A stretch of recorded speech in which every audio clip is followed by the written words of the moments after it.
سبيل الدموع سبيل مريح ونشهد أن لا إله إلا الله وحده لا شريك له ونشهد أن سيدنا وسندنا ومولانا محمدا عبده ورسوله صلى الله عليه وعلى آله وأصحابه وأتباعه وأزواجه وذرياته وأهل بيته وبارك وسلم تسليما كثيرا كثيرا. أما بعد فأعوذ بالله من الشيطان الرجيم. بسم الله الرحمن الرحيم. وما أرسلناك إلا رحمة للعالمين. صدق الله مولانا العظيم وصدق رسوله النبي الكريم ونحن على ذلك لمن الشاهدين والشاكرين والحمد لله رب العالمين.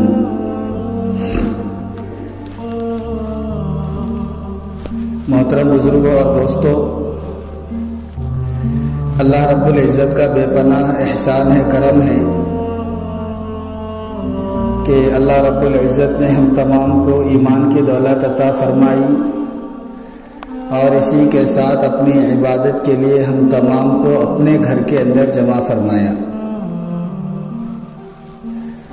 بزرگوں اور دوستوں،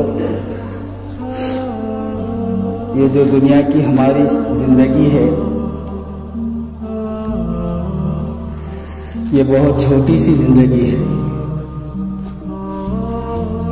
اور یہ اچانک زندگی ہے.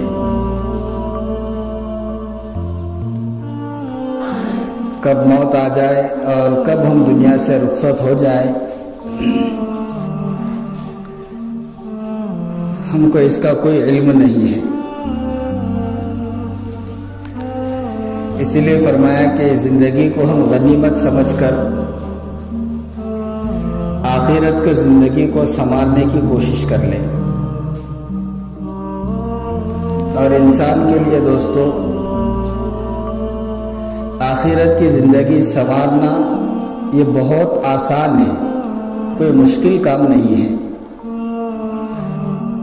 یہاں کی زندگی بنانے کے لیے جتنی مشکلات کا سامنا ہمیں کرنا پڑتا ہے، جتنے حالات کا سامنا ہمیں کرنا پڑتا ہے، جتنے مصیبتوں کا سامنا ہم کو کرنا پڑتا ہے، اس سے کئی زیادہ آسان آخرت کی زندگی سنوارنے کے لیے اس سے کہیں زیادہ آسان ہے. لیکن انسان دوستو اس چیز کو سمجھتا نہیں ہے کہ آخرت کی زندگی سنوارنا انسان کو یہ سمجھ میں آتا ہے کہ بڑا مشکل ہے. رمضان کے روزے رہنا پڑے گا، 5 وقت کی نماز پڑھنا پڑے گی، اللہ کے احکامات کے اوپر عمل کرنا پڑے گا، قرآن کریم کی تلاوت کرنا پڑے گی. یہ سارے کام اس کو مشکل لگتے ہیں، جبکہ مشکل کام دنیا کی زندگی بنانا ہے. جو لوگ پرانے ہیں یہ دنیا کمانے کے اندر انہوں نے اپنی پوری زندگی ڈال دی ہے. اس کا علم ان کو بہت اچھا ہے کہ دنیا کمانے کے لیے، دنیا کی زندگی سنوارنے کے لیے، دنیا بنانے کے لیے آدمی کو کتنے رٹے گٹے کھانا پڑتا ہے. ایک وقت کا کھانا کھانے کے واسطے کمانے کے لیے، شام کی نیند سکون سے سونے کے لیے، بیوی بچوں کو، بال بچوں کو، ماں باپ کو گھر میں آسانے اور سکون سے سلانے کے لیے شام کی روزی کا جو انتظام کرنا پڑتا ہے، اس کے لیے کتنے حالات اور مصیبتوں کا سامنا کرنا پڑتا ہے. یہ کچھ پرانوں کو جنہوں نے کیا ہے اس کو اس کا علم ہے. لیکن آخرت کی زندگی اس سے بہت زیادہ آسان ہے. ہم اس بات کو سمجھنے کی کوشش کریں کہ یہ چھوٹی زندگی ہے اور آخرت کی زندگی ہمیشہ کی ہے. یہاں زندگی ختم ہے اور آخرت کی زندگی ختم نہیں ہے. وہاں کی جو ہمیشہ کی زندگی ہے اس کو سنوارنے کے لیے آدمی کو صرف 2 چیزیں کرنا پڑتی ہیں. ایک اللہ کا حکم، دوسرا نبی پاک علیہ السلام کا طریقہ. پہلے نمبر پر ہم کو دیکھنا ہوگا کہ دنیا کے اندر جو ہم زندگی گزار رہے ہیں اس گزارنے کے اندر اللہ کا حکم کیا ہے اور جو کام ہم دنیا کی زندگی بنانے کے لیے دنیا میں کر رہے ہیں اس کے اندر ہم کو یہ دیکھنا پڑے گا کہ اس کام کے اندر ہمارے نبی حضرت محمد الرسول اللہ صلی اللہ علیہ وسلم کا کیا طریقہ ہے. ایک اللہ کا حکم اور دوسرا نبی کا طریقہ. یہ کن کاموں کے اندر دیکھنا ہوگا؟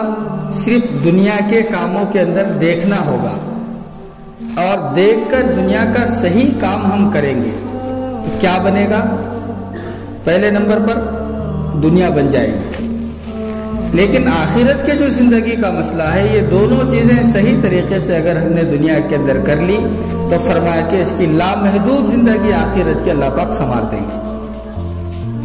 دونوں چیزوں کے اوپر عمل کرنے سے یہاں کچھ مشکلات دکھ رہی ہے، پریشانی دکھ رہی ہے، وقت کا ضیاع دکھ رہا ہے، لیکن آخرت ان دونوں چیزوں سے دوستو سنور جائے گی. مثلا نماز ہم کو پڑھنا ہے، یہ اللہ کا حکم ہے کہ نماز قائم کرو، اقیم الصلاۃ، نماز قائم کرو، نماز پڑھو. لیکن نماز کیا چیز ہے؟ نماز کے پڑھنے کا طریقہ کیا ہے؟ نماز کو کس طرح سے پڑھا جاتا ہے؟ نماز میں کتنے فرائض ہیں؟ نماز میں کتنی سنتیں ہیں؟ نماز کے کیا احکامات ہیں؟ نماز کی کیا شرائط ہے؟ نماز کس جگہ پر پڑھنا ہے، کس جگہ کے اوپر نہیں پڑھنا ہے؟ یہ تو اللہ کا حکم ہے. لیکن یہ ساری چیزوں کو اللہ کے نبی کے طریقے کے مطابق دیکھنا پڑے گا کہ نبی نے رکوع کس طرح سے کرنے کو کہا، وہی نماز ہے. نبی نے جو سجدہ ہمیں دیا ہے وہی نماز ہے. جو نماز کے اندر پڑھنے کی چیزیں ہیں، حالانکہ قرآن کریم یہ اللہ کی آیتیں ہیں، ہم اللہ کی آیتیں قرآن میں پڑھ رہے ہیں، یہ اللہ کا حکم ہے، لیکن کون سی آیت کے بعد کون سی آیت، کون سی سورت کے بعد کون سی سورت، پہلی رکعت میں کیا ہو اور دوسری رکعت میں کیا پڑھنا ہے، یہ تو نبی کے طریقے کے مطابق دیکھنا پڑے گا. دونوں چیزیں یکجا اگر ہو گئی، دونوں چیزیں ایک جگہ پر جمع ہو گئی تو فرمایا کہ اللہ کا حکم بھی زندہ ہوگا، نبی کا طریقہ بھی زندہ ہوگا. دنیا کے اندر جو ہم نماز پڑھ رہے ہیں وہ نماز درست ہوگی، اور درست یہاں ہونے کی وجہ سے آخرت کا چین اور سکون اس کو نماز کے ذریعے سے جو اللہ نے رکھا ہے وہ مل جائے گا. دوسری چیز روزوں کا مسئلہ. روزہ رکھنا یہ اللہ کا حکم ہے. یا ایھا الذین آمنوا کتب علیکم الصیام، فرمایا کہ روزہ رکھنا یہ اللہ کا حکم ہے. رمضان کے روزے فرض ہے، اللہ کا حکم ہے. لیکن روزہ کس طرح سے رکھا جائے؟ صرف روزہ یہ بھوکا رہنا ہے، روزہ نہیں پینے کو کہتے ہیں، روزہ نہ کھانے کو کہتے ہیں، لیکن یہ حکم اللہ کا ہے. طریقہ میرے حبیب صلی اللہ علیہ وسلم نے بتایا کہ فجر سے پہلے تم کو سحر کرنا ہوگا، مغرب سے پہلے تم کو افطار کرنا ہوگا، اور روزہ صرف بھوکا رہنا نہیں. نبی کا طریقہ یہ ہے کہ آنکھوں کا روزہ ہو، زبان کا روزہ ہو، کان کا روزہ ہو، ہاتھوں کا روزہ ہو، پیروں کا روزہ ہو. یہ ساری چیز اللہ کے نبی حضرت محمد رسول اللہ نے اس کا طریقہ بتایا. حکم اللہ کا کہ کتب علیکم الصیام، تم کو روزے رکھنا ہے، لیکن روزے کس طرح سے رکھنا ہے یہ نبی کا طریقہ دیکھنا پڑے گا. دونوں چیزیں اس کے اندر آئے گی. دنیا کے اندر کا روزہ مکمل ہوگا، لیکن اس کے ذریعے سے اللہ نے آخرت کے جو فضائل رکھے ہیں اس کے ذریعے سے اللہ پاک وہاں وہ چیزیں ہم کو عطا کریں گے. رکھنا کرنا سب دنیا کے اندر ہے، لیکن فرمایا کہ آخرت کی زندگی کو سنوارنے کے لیے دونوں چیزوں کو ایک جگہ جمع کرنا ہوگا. پہلی چیز اللہ کا حکم، دوسری نبی پاک علیہ الصلوۃ والسلام کا طریقہ. اسی طرح شادی بیاہ کا مسئلہ ہے. نکاح یہ اللہ کا حکم ہے. یا ایھا الناس اتقوا ربکم الذی خلقکم من نفس واحدہ. فرمایا کہ نکاح کا جو معاملہ ہے، جو خطبے کی آیتیں ہم نکاح میں پڑھتے ہیں، نکاح کا جو مسئلہ ہے یہ حکم اللہ کا ہے، لیکن طریقہ نبی کا ہونا پڑے گا کہ خطبہ آپ نے کس طرح سے دیا، نکاح میں سنتیں کتنی ہیں. فرمایا کہ خطبے کے اندر کون سی آیتیں پڑھنی ہیں. ایجاب اور قبول کا مسئلہ ہے، طریقہ حضور پاک علیہ الصلوۃ والسلام کا دیکھنا پڑے گا. کام یہاں ہوگا، وہاں دونوں چیزوں کے اوپر عمل ہوگا. آخرت اللہ پاک اس عمل سے سنواریں گے. یہ عبادات کا معاملہ ہے، ہر چیز کے اوپر آپ سوچنے کی کوشش کر لیں. دنیا کے اندر زندگی گزارنے کا مسئلہ ہے. اللہ نے دنیا کے اندر پیدا کر دیا ہے. پیدا کرنے والی ذات کون ہے؟ اللہ کی ہے. دنیا کے اندر ہمیں اللہ پاک نے پیدا کر دیا ہے. اب زندگی گزارنے کا مسئلہ ہے. جتنی بھی زندگی دنیا میں اللہ پاک نے ہمیں دی ہے، یہ زندگی گزارنے کا مسئلہ ہے. زندگی کس کے طریقے کے مطابق گزارنا ہوگا؟ فرمایا کہ دوسری چیز لے لیں. اللہ کے رسول حضرت محمد رسول اللہ صلی اللہ علیہ وسلم نے جو زندگی ہمیں دی ہے، جو طریقہ زندگی گزارنے کا دیا ہے، فرمایا کہ وہ طریقہ زندگی کے اندر لانا ہوگا. دنیا بھی سنورے گی، آخرت بھی سنور جائے گی. میں آسان لفظوں میں کہہ رہا ہوں، سمجھنے کی کوشش کریں. زندگی دنیا میں کس نے پیدا کیا؟ اللہ نے پیدا کیا. اب پیدا ہو گئے، لیکن طریقہ زندگی کیسی گزارنا ہوگی؟ کھانا کیسا ہے؟ وہ کھانے کے لیے کمانا کیسا ہوگا؟ کمانے کا کیا طریقہ ہے؟ کاروبار کر رہے ہیں، کاروبار کا کیا طریقہ ہے؟ تجارت کر رہے ہیں، تجارت کا کیا طریقہ ہے؟ زراعت کر رہے ہیں، زراعت کا کیا طریقہ ہے؟ دنیا کے اندر ایک دوسرے کے ساتھ رہ رہے ہیں، اس کا کیا طریقہ ہے؟ رات میں دنیا کے اندر سو رہے ہیں، اس کا کیا طریقہ ہے؟ صبح میں رات سے اٹھ رہے ہیں، بیدار ہو رہے ہیں، اس کا کیا طریقہ ہے؟ دن کس طرح سے گزارنا ہے، رات کس طرح سے گزارنی ہے، دن کن کاموں کے لیے گزارنا ہے، رات کن کاموں کے لیے گزارنا ہے. اللہ کا حکم تو ہو گیا، لیکن ان چیزوں کے اندر حبیب پاک صلی اللہ علیہ وسلم کا طریقہ دیکھنا ہوگا.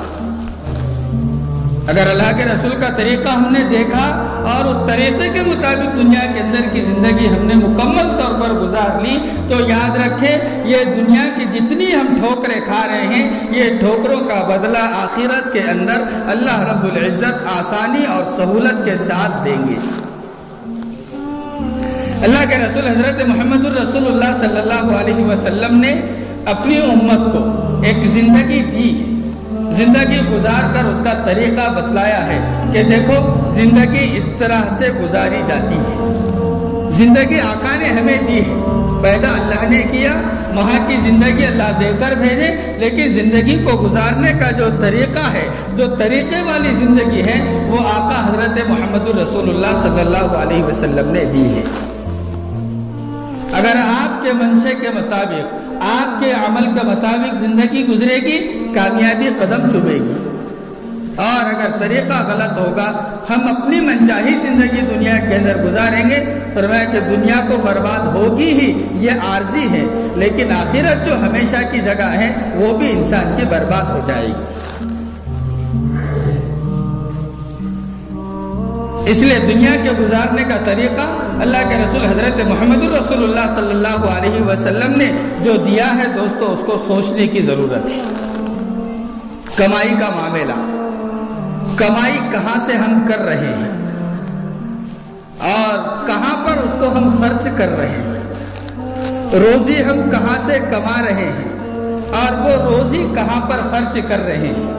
ہم اپنے لیے، اپنے پیٹ کے لیے جو چیزیں ہم استعمال کر رہے ہیں، کیا وہ جن چیزوں کو ہم نے استعمال کیا ہے، کیا وہ چیزیں ہمارے لیے حلال ہیں کہ حرام ہیں؟ ہم جو کما کر اپنے بال بچوں کے لیے لائے ہیں، کیا وہ جو چیزیں ہم کما کر ان کو لا کر دے رہے ہیں، وہ چیزیں کیا ہم نے حلال طریقے سے کمائی ہے یا حرام طریقے سے کمائی ہے؟ دنیا کے اندر اللہ نے بہت بڑی زندگی دی ہے، بہت مالداری دی ہے، بہت مال دیا ہے، بہت دولت دی ہے، بنگلے، کار، موٹر گاڑیاں دی ہے، دنیا کا سارا چین اور سکون انسان کو دیا ہے. اس کے اندر بھی حضرت انسان کو یہ سوچنا ہوگا کہ یہ جو مالداری اللہ پاک نے مجھے دی ہے، یہ مالداری کو کس طرح سے گزارنا ہے، یہ مالداری کو رکھنے کا طریقہ کیا ہے، مالداری کے اعتبار سے کس طرح سے رہنا ہے. فرمایا کہ یہ تو حضور پاک علیہ الصلوۃ والسلام کے تعلیمات سے دیکھنا ہوگا.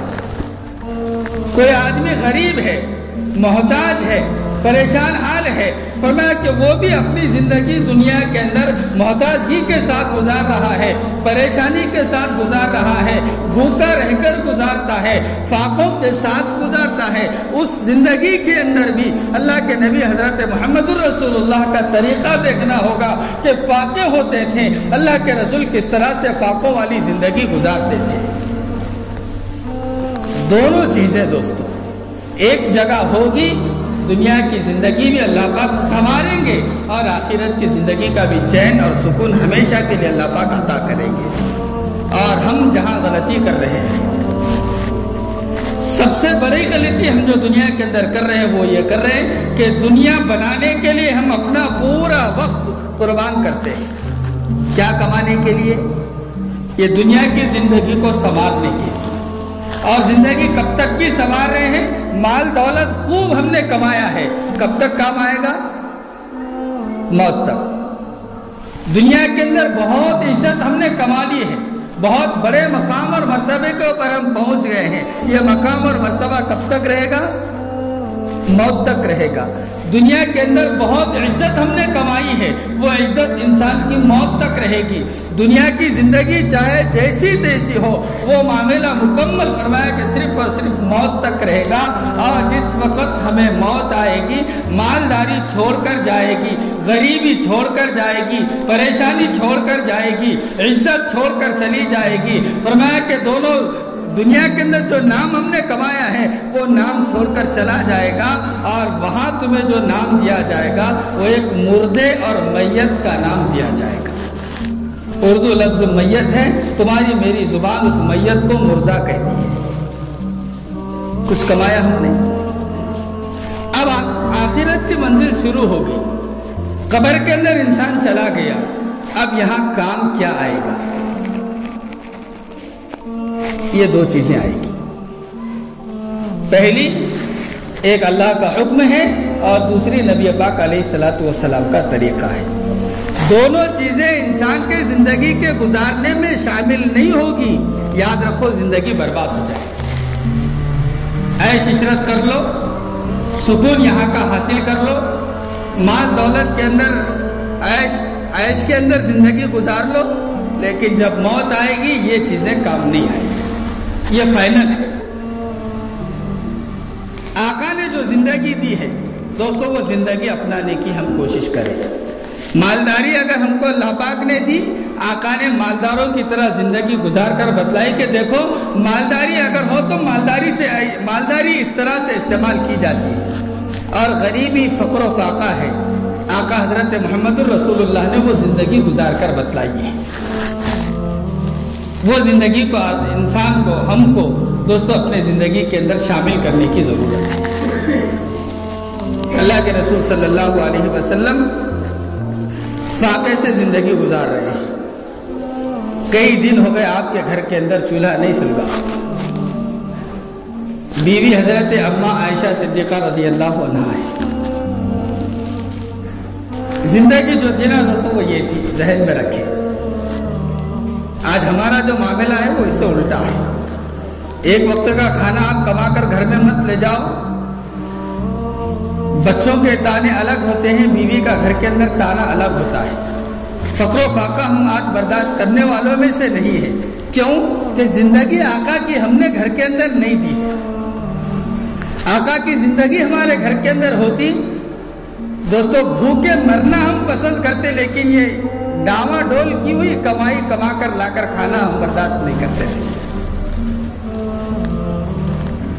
اما عائشہ صدیقہ رضی اللہ عنہا گھر کے اندر بیٹھی ہوئی ہیں، فاقے تھے، کئی دن سے کھانا نہیں کھائی تھی۔ کتاب کا جملہ ہے کئی دن سے، کتنے دن ہوں گے اللہ بہتر جانتے ہیں، لیکن چہرے کے اوپر حشاشیت اور بشاشیت تھی، چہرے کے اوپر خوشی تھی۔ فاقے کے آثار چہرے کے اوپر ہم اما عائشہ کے نظر نہیں آ رہے تھے۔ اللہ کے رسول حضرت محمد رسول اللہ صلی اللہ علیہ وسلم اللہ کے دین کی محنت کو لے کر اپنے گھر سے باہر نکل گئے۔ اما عائشہ صدیقہ رضی اللہ عنہا اپنے گھر کے اندر بیٹھی ہوئی ہے۔ آقا نے جو پردہ عائشہ کو بتایا، اللہ کا حکم عورتوں کو پردہ کرنا ہے، اللہ کے رسول نے اما عائشہ کو بتایا کہ تم کو گھر کے اندر پردے کے اندر رہنا ہے۔ اما عائشہ گھر کے اندر پردے کے اندر رہتی ہے۔ عورتوں کا ایک رواج ہوتا ہے کہ گھر کا شوہر جب باہر چلا جاتا ہے، گھر کے ہانڈیوں کے اندر